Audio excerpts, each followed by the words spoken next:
Hey guys, so welcome to the Majesty Lord Blaster deck profile, a new build I've been working on, a nice homebrew as it were, and basically let's get to it. So let's start with our lovely starter, Wingull Brave.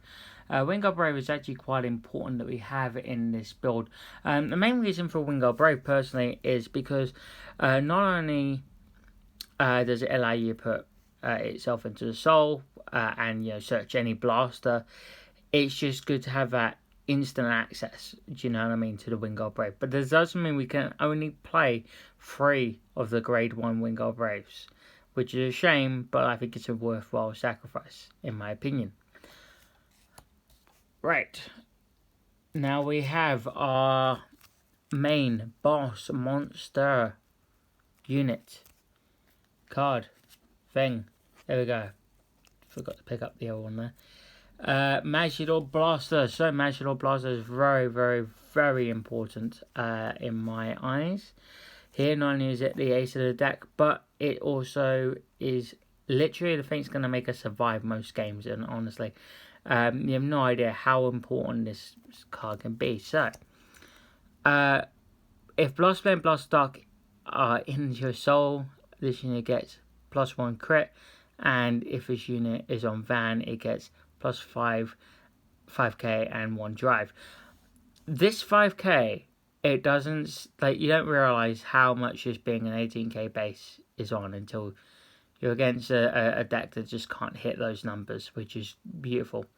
And then when it attacks, put 2 rear guards into your soul and get 2 imaginary gift force. So quickly before we go on to the rest of the deck, obviously we have access to Force 2 and Force 1, so I'm just going to quickly cover this. I always go Force 1 personally. If you ever see me in any form of game, Force 1 is like instant go-to. I honestly, apart from like 2 games when I've done Force 2, I've actually won. It's designed that it's like if you can go for a real good kill and you know you can go for a kill shot. But generally I think sticking with Force 1, playing out a bit more of a long game is the safer bet. But 9 times out of 10 I've lost with Force 2. So I'd rather stick with Force 1. But like I did say, I did get 2 kills, which was quite good against Owen. So there you go. Okay, now just moving on, just so I should cover that part. We have 4 of our race of the deck for Blaster Blade. So with Blaster Blade here, if you have 4 more rear guards, this card's going to get an extra critical, and when placed, count +1, soul +1. Choose one of your opponent's rear guards in the front row and retire it. The retire effect you're honestly probably never going to do, and I mean, it has its odd occasions you'll want to pull it off.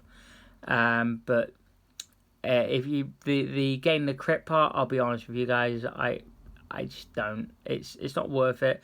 You're minusing too much out of your hand too early, in my opinion. So yeah. Now we got Blaster Dark. Blaster Dark, I'm only running 3. So basically, when placed, counter +1, your opponent chooses one of rear guards and retires it.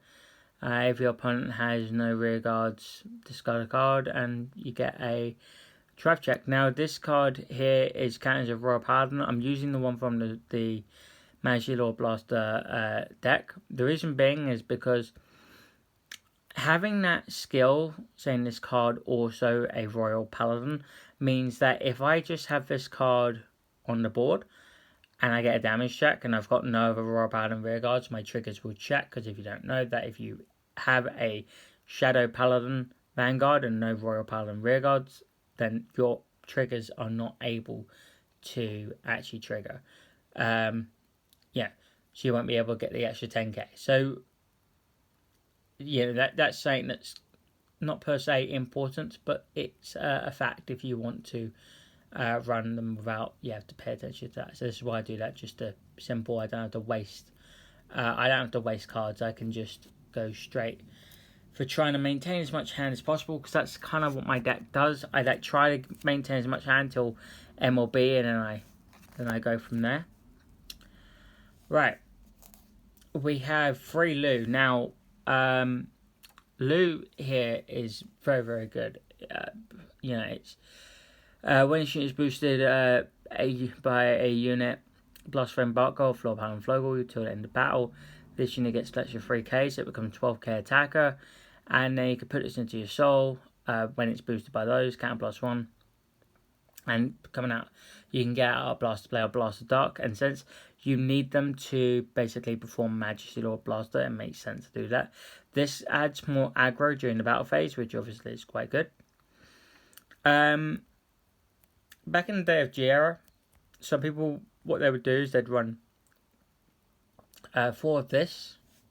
And because of the way Blaster Dark worked in G-Era, because it only had on Vanguard skill, and it wasn't that great, people ran 2 Blaster Dark. So you could try that again for this. I personally haven't, so if you want to give it a bash, go ahead, let me know in the comments how it worked out for you. But I personally prefer the 3-3 ratio on the way it's been working.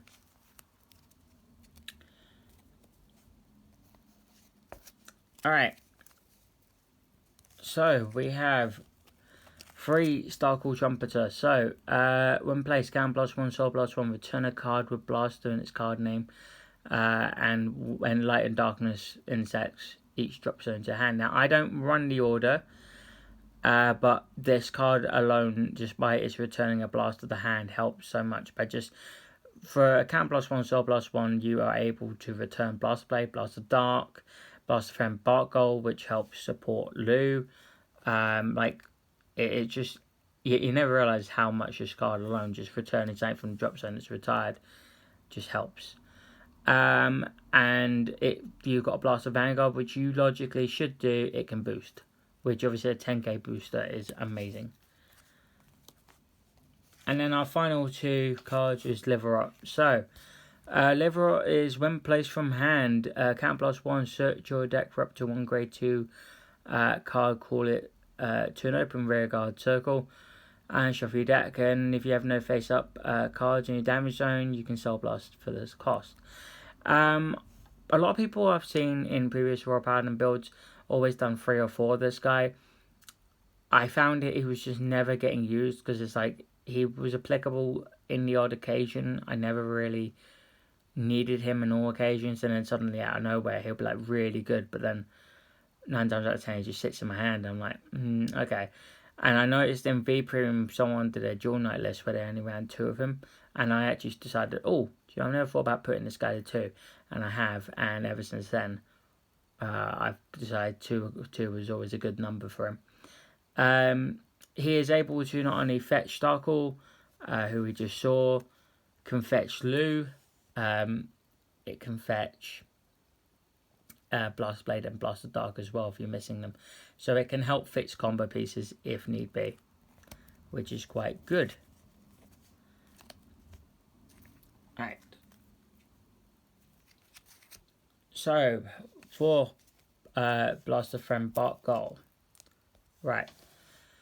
So when your card named Blaster Blade is placed on van or rear in the same column as this unit, if you have Vanguard Blaster in its card name, countercharge 1. So this is very good, allows you to countercharge.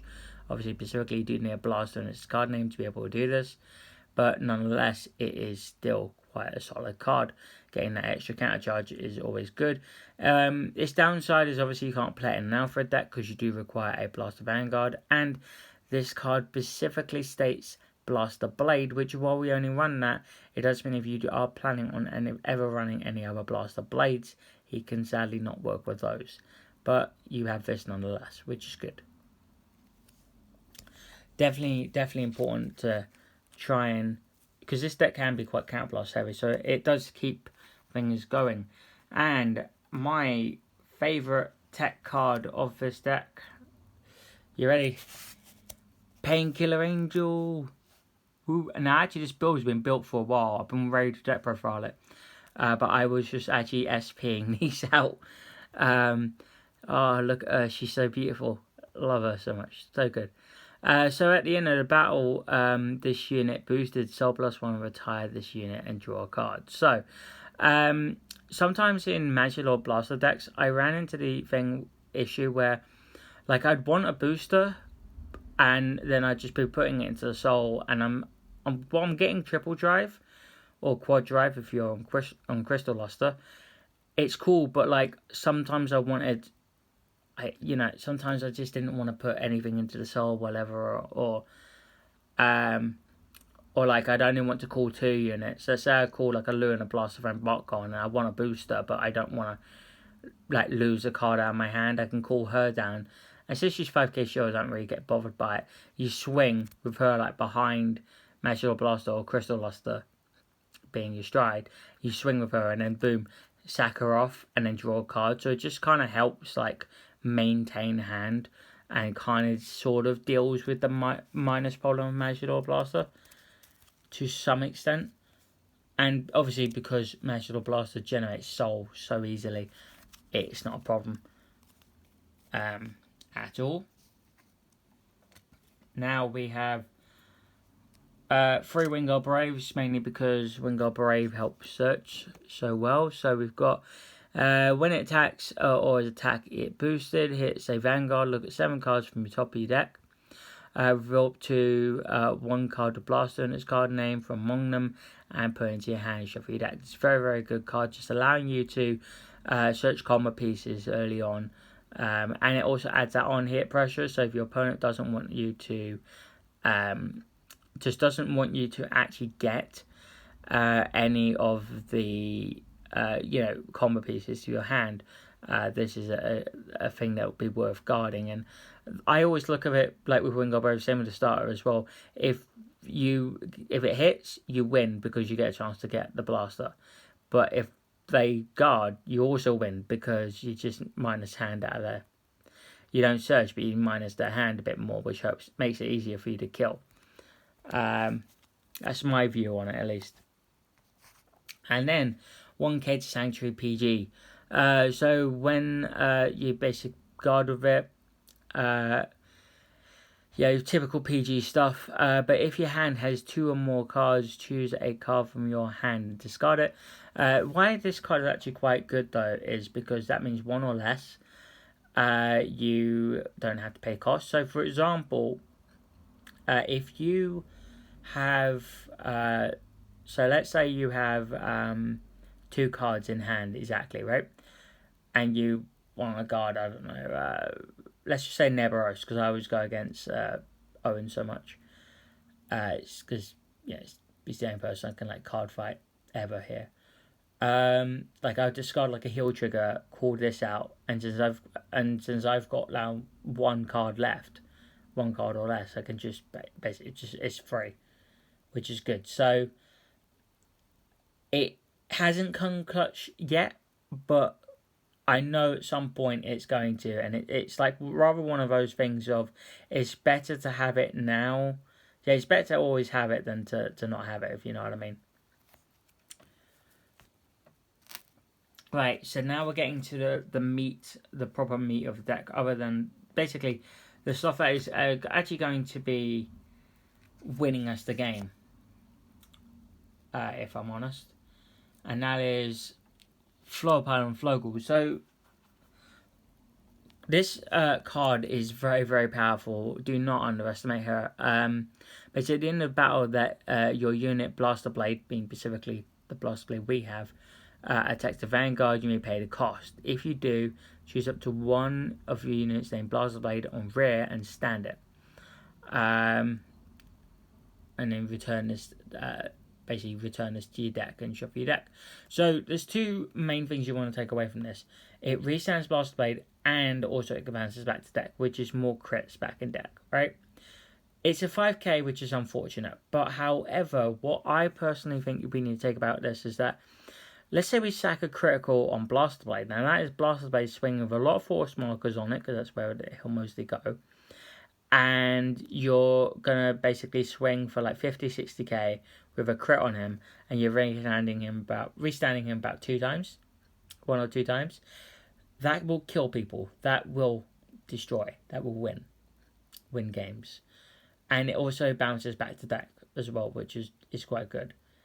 So, Floorpad and Flogel has been winning games since its release in D-BT06. All Royal Pad and Blaster decks, it's mandatory for 100%. So we got 4 this crit, running 8 crit, and this will basically, when you discard it, it's stride fodder, so all good, helps. We've got our 3 heal triggers, not heals, draw triggers. Basically, draw a card, and it's a PG. So there you go. It helps basically create more room for our grade 1. Well, for our grade 2 slots and whatnot. And then we've got the heal trigger. Yeah, typical stuff. And then we have our over trigger. So basically, perform this unit drive check. Everything gets, all your rear guards get the lovely thing we know as drive checks. And combining this with, if you sack this on your Vanguard, right, and you put this on a Blaster Blade, that's 100 million power. And not only is it 100 million power, but you're also giving him, they have these drive checks. So effectively, with 2 Floorpad Flogels, he gets 2 drive checks. Which I know doesn't sound amazing, but the extra cards in hand can help a lot. So, right, we have 2 Gancelot. So Gancelot is counter charge 1 when it attacks and get a +1 drive check. Okay, so the main thing you want to take away from this is the fact that its continuous skill is important.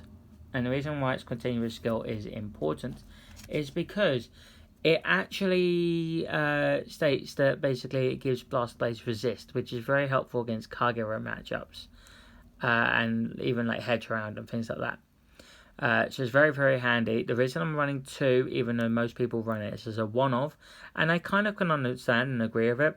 I've had the odd occasion where I'd flip this over, and there's this that one time that this number 2 Gancelot is going to come up, and because I've got no CB, I've got a Floorpad and Flogel, and yeah, I mean it's just a one odd occasion. I've only strode it like twice.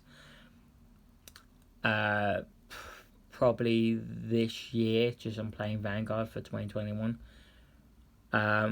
Yeah, we've gone for like 6 months now, I think 5 or 6 months. So yeah, it doesn't happen often, but when it happens, man, it helps. It helps.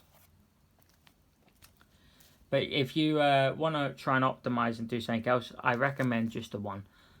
But 2 is what I'm doing personally.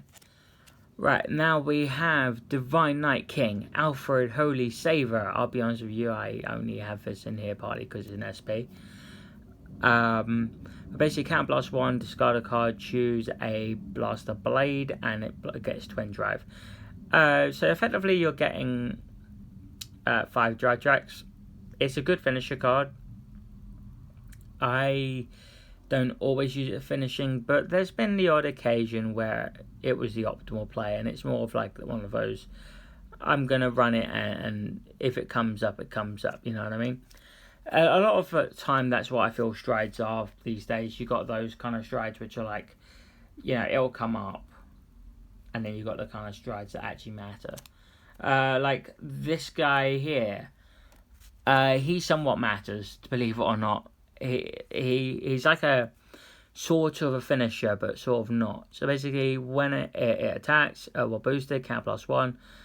You can turn up anything from your G zone, normally against a lot, and you search your deck for 2 grade 2s. And then when this your rear guard is placed from deck, that unit gets +5k until end of turn for each face-up card in your G zone. Right, this card here is good and can be a sort of pseudo finisher for Majesty Lord Blaster if you want to, but the next stride will be more so. This card here is better in Alfred decks, if anything. So if you're not wanting to run him in this, but you want to build an Alfred deck, this is your guy, because you want to use him with the Blaster Javelin, Swordsman Light, Lewis, and then just like, because you can make some really powerful columns there. But he can help out. I've got him at 2 because I couldn't do him as an early stride to search out Blaster Blade and Blaster Dark. Means I can't suck him in, but I can do that as Crystal Luster on the second stride, so there you go. But yeah.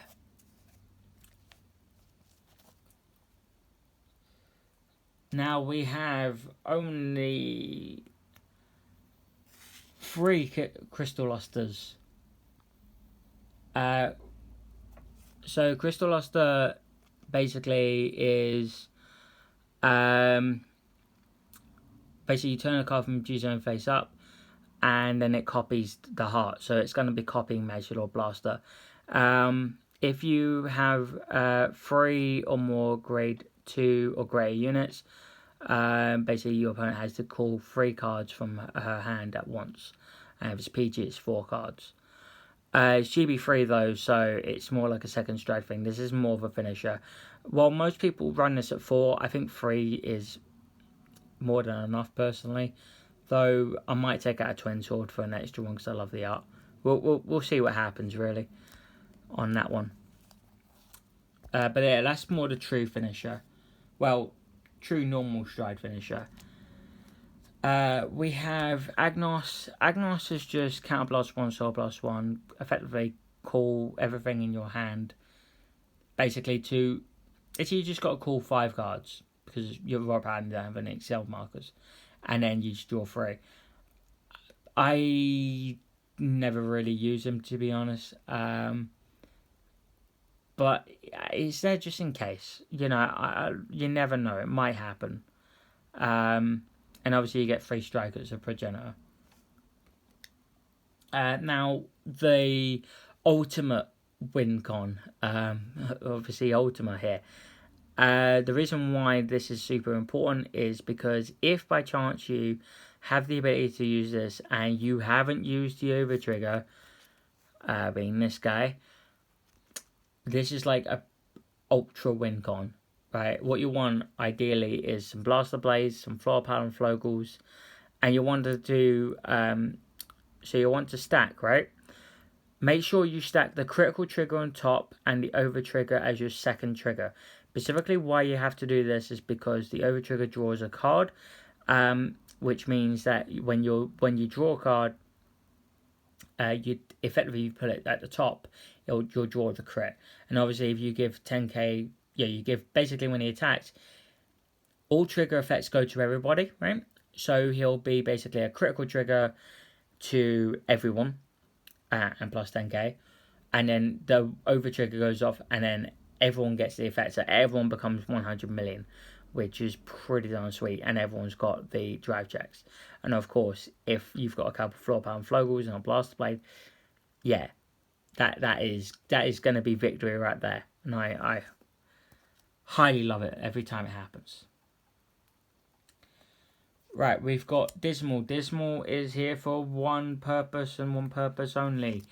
Protect Blaster Blade, or literally protect the Blaster Blade. You can also use it to protect Floor Paladin and Flogel if such an occasion arises. But usually it's those 2 cards because they're combo pieces that win games. There we go. Great Flash Assault, basically count +1 for each rear guard you have on the board, and it gets 5k shield, so it can help, but I've never really used it too much because this is probably our best G Guardian for blasters, which is Little Great Sage Marin.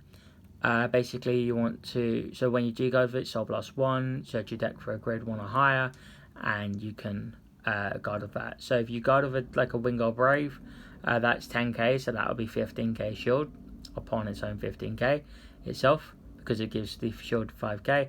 But ideally you're going to guard it with a PG, and if you guard it with a PG, this is the most random information, it does still gain 5k shield. So technically, you know, despite the fact you're using the PG's effect, technically that PG has 5k shield. So think about that. Just, it's random. But yeah. And then Mask Goal. So Mask Goal basically is a card that's GB1 unflip, and it gets 10k if you have a front row rear. What you want to do ideally is if you're going first and you have 2 heals, G-guard with this, and then G-guard with this, and then unflip like something. So like unflip, I guess, a copy of her, and then boom, not her, so it's him, and then you've got an Ultima right after that as well. So that can also help turbo into Ultima. Yeah, so there you go. It's good. So I hope you enjoyed this deck profile, guys. Let me know what you think in the comments, and I'll see you all. Don't know if you heard that, something just fell down. Not sure what though. Alright, thank you guys for watching. I hope you guys enjoyed this video, and let me know what you think in the comments. See ya.